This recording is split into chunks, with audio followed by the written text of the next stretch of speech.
Hello guys, good evening. நம்ம இப்போ என்ன பண்ணுறோம் அப்படின்னா, இந்த ஃபேஸ்க்கு மட்டும் நம்ம வந்து ஒரு ப்ரோக்ராம் போட்டுருக்கோம்.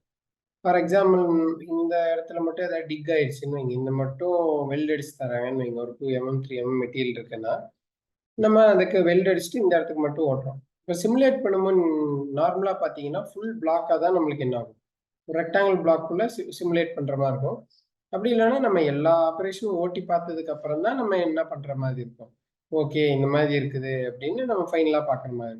இப்போ எனக்கு இந்த லாஸ்ட் ஆப்ரேஷன் இருக்கு இல்லையா, ஃபார் எக்ஸாம்பிள் இதை மட்டும் நான் ஓட்டி பார்க்கணும் அப்படின்னா இதுக்கு வந்து நான் என்ன பண்ணுறேன் அப்படின்னா, ஒரு ஸ்டாக் மாடல் ஒன்று நான் கிரியேட் பண்ணுறேன். ஸோ ஸ்டாக் மாடல் எப்படி கிரியேட் பண்ணேன்னா, பெராமீட்டர் இந்த ஃபேஸில் போயிட்டு நமக்கு என்னென்ன ஃபேஸ் வேணுமோ அந்தந்த ஃபேஸை மட்டும் செலக்ட் பண்ணுறோம். செலக்ட் பண்ணி ஓகே கொடுத்துட்டு அடிஷ்னல் ஆஃப்செட் அப்படின்றதுல தான் அந்த ஸ்பேஸில் எவ்வளோ ஸ்டாக் வச்சுருக்கீங்க, வெல்ட் அடிச்சிருக்கீங்களோ அதை கொடுக்குறீங்க. அதை கொடுத்துட்டு ஓகே அப்படின்னு கொடுத்தோன்னா ஆட்டோமேட்டிக்காக இந்த மாதிரி ஒன்று ஜென்ரேட் ஆகும். இது வந்து ஃபேஸில் ஜெட்லேயும் ஆட் ஆகிடும்.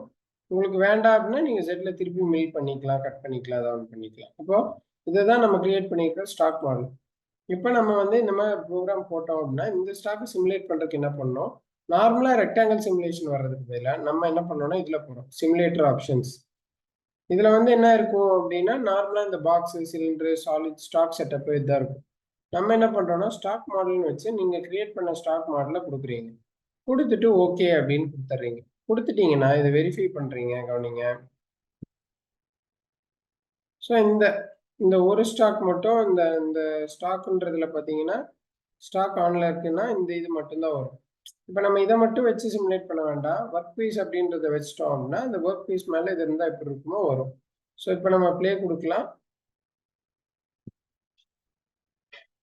ஸோ இந்த மாதிரி நம்ம அதுக்கு அந்த ஃபேஸில் எப்படி ஓடி இருக்குன்றதை இது பண்ணிக்கலாம்.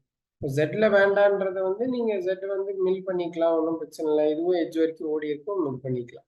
ஸோ இந்த மாதிரி நீங்கள் எந்த இடத்துல ஸ்டாக் வைக்கிறீங்களோ அந்த ஸ்டாக்குக்காக நீங்கள் என்ன பண்ணிக்கலாம், ஈஸியாகவே சிமுலேஷனை என்ன பண்ணிக்கலாம், பார்த்துக்கலாம். இன்னொரு மெத்தடும் இருக்குது, எஸ்டிஎல் இம்போர்ட் பண்ணி பண்ணலாம். இல்லை சாலிடாகவே நம்ம ஸ்டாக் க்ரியேட் பண்ணிட்டு அதை ஸ்டாக் மாடலாக க்ரியேட் பண்ணிட்டு நம்ம என்ன பண்ணிக்கலாம். ஸோ நம்ம திருப்பியும் கன்ஃபியூஸ் ஆகியோ இல்லை ஃபுல்லாக லோட் பண்ணியோ வெரிஃபை பண்ணிட்டு ஃபைனலாக பார்க்கணுன்ற விஷயம் இருக்குது. சரிங்களா?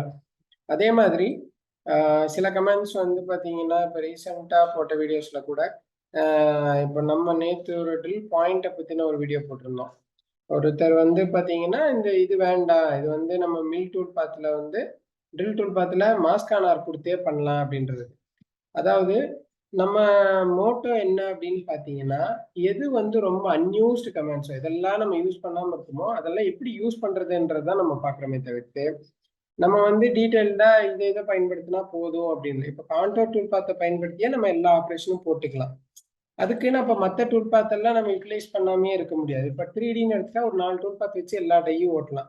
அப்போ மற்றதோடைய பர்பஸ் என்ன அப்படின்றதும் இருக்குது அதில். அதனால மோஸ்ட்லி இப்போ நான் போடுற வீடியோஸ் யாருக்கு அப்படின்னா கொஞ்சம் பட்டிங் ஸ்டேட்ல இருக்காங்க, ரெகுலராக யூஸ் பண்ணிருக்காங்க, அவங்களுக்கு தெரியாம சில விஷயங்கள் இருக்கு. அதை தான் நான் ஒரு கமெண்ட் மூலியமா சொல்லித்தரேனே தவிர்த்து அந்த கமெண்ட் யூஸ் பண்ண வேண்டாம், அதை விட ஈஸியான கமெண்ட் இருக்கு, கஷ்டமான கமெண்ட் இருக்கு, அதெல்லாம் வந்து அவங்களோட தனிப்பட்ட நாலேஜ் சம்மந்தப்பட்டது. அது அவங்க வேணும்னா பயன்படுத்திக்கலாம், இல்லைன்னா இல்லை.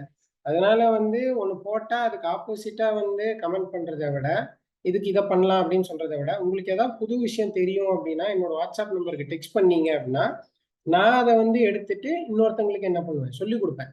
இந்த மாதிரி ஒரு ஈஸியாக நீங்கள் ஷார்ட்கட் யூஸ் பண்ணீங்கன்னா டைம் சேவ் ஆகும், இந்த மாதிரி விஷயங்கள் பண்ணீங்கன்னா சேவ் ஆகும், இந்த மாதிரி செக்ஷனிங் பண்ணுறதுக்கு இது ஈஸியாக இருக்கும், மினிமம் ரேடியஸ் அனலைஸ் பண்ணுறதை விட இது கொஞ்சம் பெட்டர் மெத்தடு, அந்த மாதிரி ஏதாவது சஜஷன்ஸ் இருந்தால் எனக்கு சொல்லுங்கள், ரொம்பவே ஹெல்ப்ஃபுல்லாக இருக்கும். So thank you so much. இன்னொரு வீடியோவில் சந்திப்போம். தேங்க்யூ.